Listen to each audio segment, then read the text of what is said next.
The Forgotten Room, Part 1. The Mysterious House. Lily had always been a curious girl. When her family moved to the quiet town of Elmsford, everything seemed peaceful, but something about the old house at the end of Elm Street caught her attention. It was always silent, with dark windows staring down at the street like eyes watching everyone.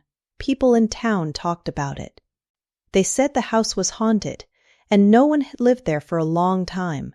Some said they saw shadows moving inside at night, and others heard strange sounds of whispers on the wind. Lily did not believe in ghosts, but she did believe in mysteries, and the house was a mystery she wanted to solve. One afternoon, when her parents were busy, Lily decided to take a walk. Her feet led her down Elm Street, and before she knew it, she was standing in front of the old house. The wind made the trees sway, and the leaves on the ground whispered secrets she could not understand. The gate creaked as she pushed it open. She was nervous, but excited. She took a deep breath and walked up the long, cracked path leading to the front door. To her surprise, the door was open, as if someone had been expecting her. Lily hesitated, but then stepped inside. The air was thick with dust, and everything smelled old and forgotten. The floor creaked under her feet. She looked around at the dark, empty rooms. There was no furniture, no pictures on the walls.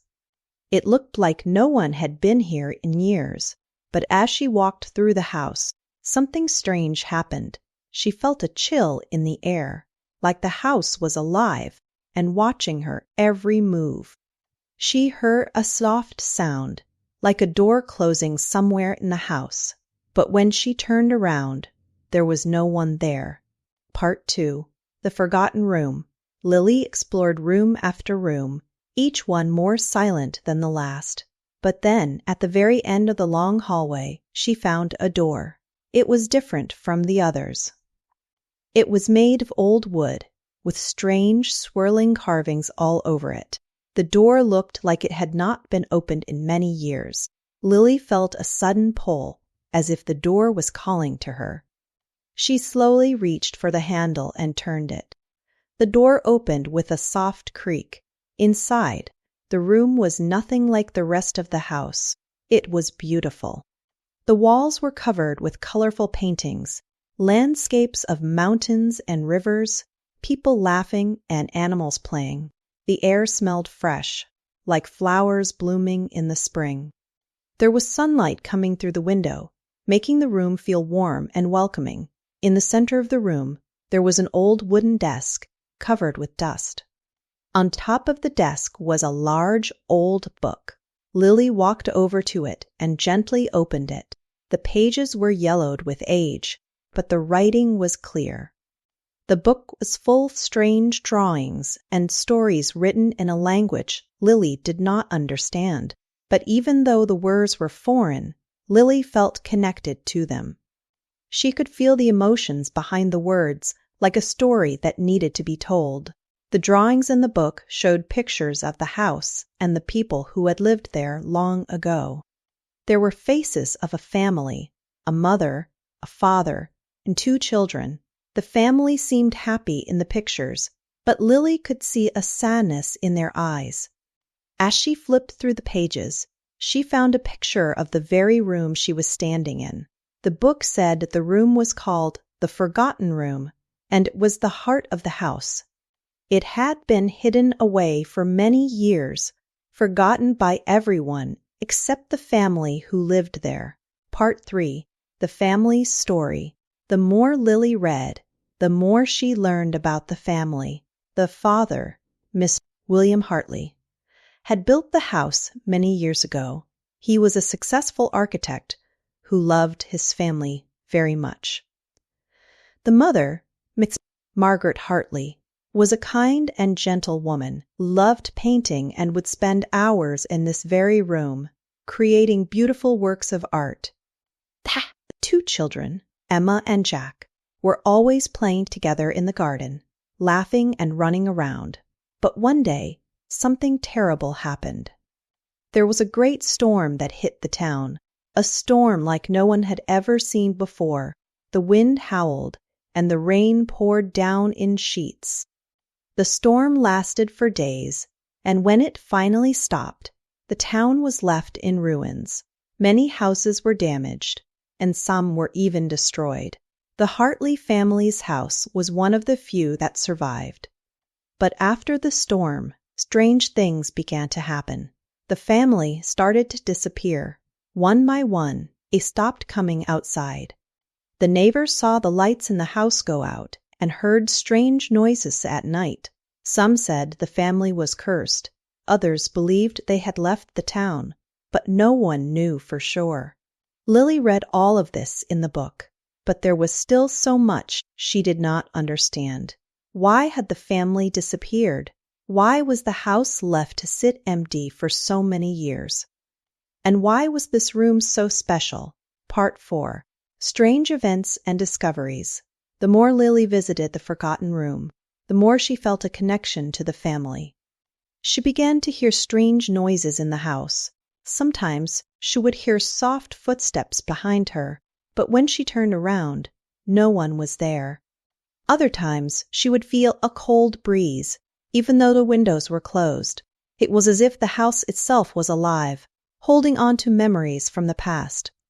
One day, while Lily was reading the book again, she noticed something strange. The last page of the book was different from the others. It was a drawing of the house, but there was something hidden in the picture. Something was not there before. In the corner of the room, there was a small symbol that looked like a key. Lily's heart raced. She realized that this symbol was important. She had to find the key. She spent the next few days searching the house. She looked in every drawer, behind every painting, and under every floorboard. Finally, in the attic, she found a small old chest. Inside the chest was a rusty metal key. It looked like the key from the drawing in the book. Excited, Lily ran back to the forgotten room. She inserted the key into a small, hidden lock in the wall. The wall slid open, revealing a narrow staircase that led down into a dark basement. Part 5. The Truth Revealed. Lily hesitated for a moment, but then she descended into the basement. It was dark and cold, but Lily was not afraid. She could feel that she was getting closer to the truth. In the basement, she found an old chest, much larger than the one she had found earlier. She opened it and found a collection of letters and old photographs. The letters were written by Mr. Hartley, and they told the story of the family's tragic end. It turned out that the family had not disappeared. They had been trapped in a house by a terrible curse. The storm that had hit the town was no ordinary storm. It had been caused by an ancient force, one that had cursed the house and its inhabitants. The family had tried to escape, but they were unable to break the curse. The letters spoke of the family's final moments, and how they had tried everything to free themselves. But in the end, they had accepted their fate, and the house had become their prison. But Lily now understood something important. The house was not evil. It was not haunted. It was simply a place where the family had been trapped, and their story had been forgotten by time. Part 6. A New Beginning. With the truth now known, Lily knew what she had to do. She returned to the forgotten room and placed the book on the desk. She took a deep breath and began to write. She wrote the story of the Hartley family, their love for each other, and the curse that had kept them trapped in the house for so long. The forgotten room was no longer forgotten. The house was no longer haunted. The family's story was now a part of history, and it would never be lost again. Lily smiled, knowing that she had done something important. The house would live on, not as a place of mystery or fear, but as a place where memories could be remembered and stories could be told. And so, the house at the end of Ames Street was no longer just an old, abandoned building. It was a place of history, a place of love, and place where the past and the present could meet.